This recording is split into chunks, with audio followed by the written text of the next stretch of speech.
మరి నిన్ను పట్టించుకొని ఆ అమ్మాయి సంగతి ఏంటి? నిజంగా నేనే ఏదో ఒకటి చేయాలి.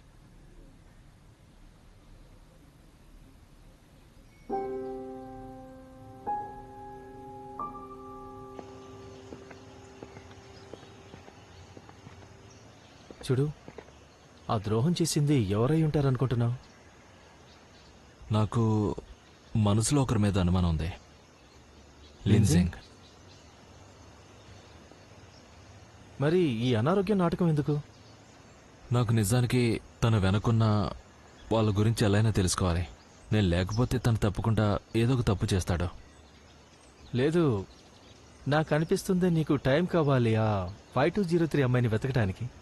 నువ్వు మూసుకొని పని చూడరా. జోక్ చేశాను. నువ్వు వేరే అమ్మాయి గురించి ఆలోచిస్తావని అసలు అనుకోలేదు. నీకు ఆన్హుయే కావాలనుకున్నా. తను